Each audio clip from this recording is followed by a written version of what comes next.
cette soirée au RFC Sorin. Elle commence par une remise de prix, celle du Métallodore.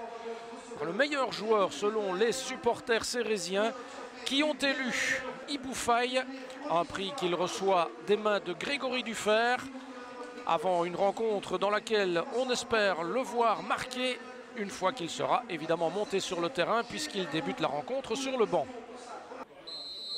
Dernier devoir pour les Cérésiens qui clôturent cette saison 2017-2018 à domicile en recevant le Patro Heisden Maasmechelen. Une dernière face à la Lanterne Rouge, toute catégorie, puisque les Limbourgeois occupent le bas de tous les classements de la division 1 amateur, en étant entre autres la pire attaque et la pire défense de la série. Il n'empêche, les Cérésiens s'étaient fait surprendre au match aller, une défaite 1-0 que les Métallos auront certainement à cœur de rectifier, histoire de terminer sur une bonne note, ce qu'ils devront faire sans Cassio et Deville suspendus, alors que Quilota et Henré sont blessés. Bonhomme qui s'enfonce dans l'axe, qui écarte le centre en un temps, la reprise du plat du pied de Schenk, qui ne trouve pas le cadre. Mouli pour donner ce coup de coin, il se ravise, voilà c'est donné court. Mouli encore qui fait sauter, qui suit derrière et voilà le premier but de Moussa Gueye. Eh bien les choses n'ont pas tardé, ici opéré, ouverture du score dès la deuxième minute. Une percée magique de Mohamed Mouli et Moussa Gueye au bon endroit. Lassaini dans le dos de la défense à Schenk qui emmène ce ballon. Schenk qui essaye de lober et ça passe juste à côté. Ah, jolie tentative là de Lucas Schenk. On fait bien tourner le ballon du côté de Sorin. Sambou Monsoni face à Youssouf. Il va chercher Al-Badawi. Al-Badawi qui s'infiltre, qui a tout le loisir de centrer en retrait. Et Schenk qui croque un peu sa reprise, qui s'envole au-dessus de la transversale. La faute de Claessens y était, effectivement. Attention, Schenk est parti maintenant de l'autre côté. Schenk pour le 2-0. Et non! Ah, c'est un peu dilettante, ça. Mouli derrière le ballon pour ce coup franc. Tenté en un temps et qui fait mouche. Hankman n'avait pas la main ferme. Il s'est un peu troué, le gardien. Et la frappe était impeccable. Une frappe de Mouli.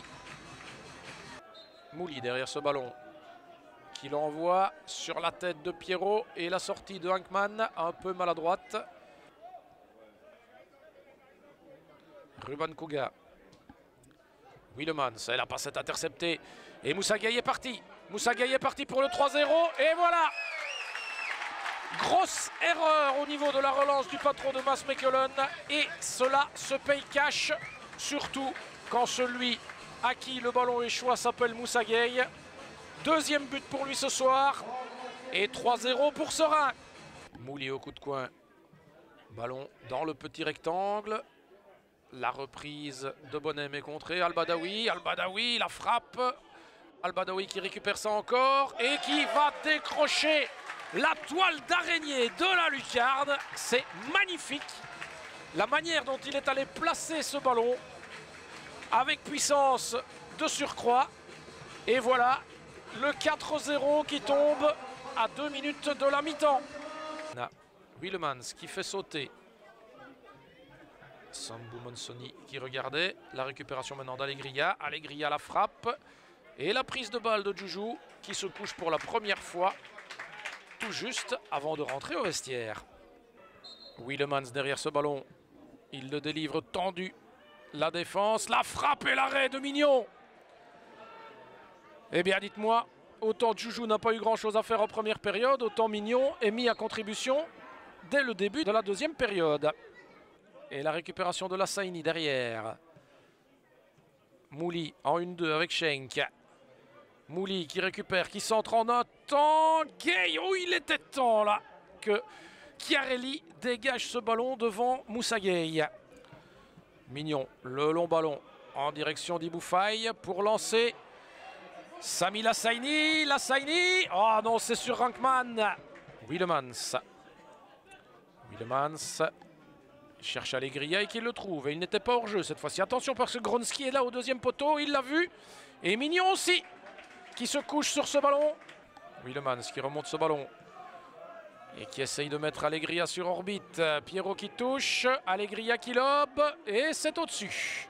Claessens qui relance proprement sur Youssouf. Attention parce que là, il y a peut-être moyen de faire quelque chose pour les Limbourgeois.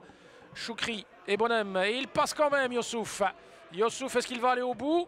Eh bien oui, et Mignon qui arrête ça. Mignon, un long ballon en direction d'Ibou avec Claessens. Ibou qui peut prolonger, Gay avec Ruban Gouka qui ne se loupe pas. Mais Mouli a suivi. Ibou Faye qui résiste à la charge. Ibou Faye qui tire, c'est contré. Gay la retourne et Hankman qui vient accueillir ce ballon. Et Gay qui s'est senti pousser les ailes de Ronaldo.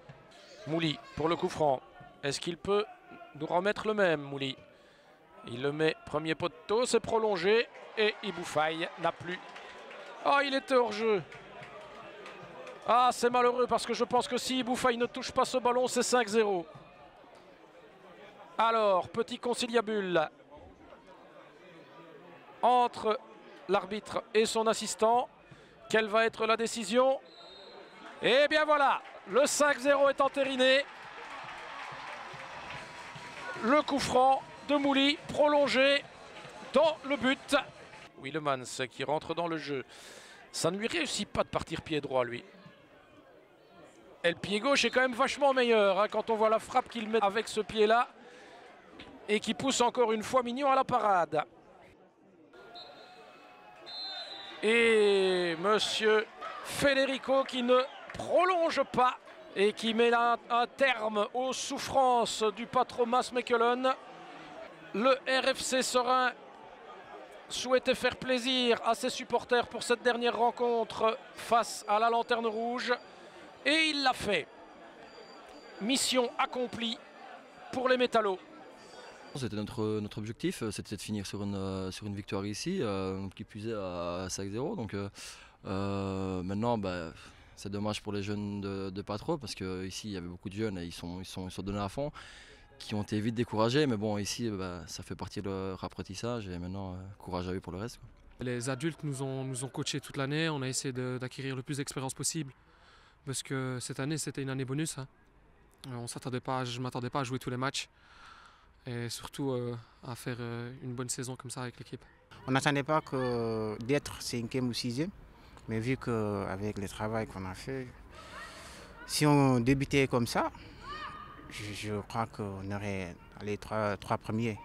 Et malheureusement, on n'a pas eu la chance. La saison pour nous, elle est belle. Maintenant, elle aurait pu être encore meilleure. Je crois que quand on voit où on termine maintenant et les points qu'on a galvaudés parfois, mais je crois que par rapport au début de saison et les ambitions, je crois qu'on a fait une magnifique saison quand même. Le meilleur coach de l'année! Ouais! Wouh! Sera champion grâce à lui! L'année prochaine, ça est prêt! Ouais!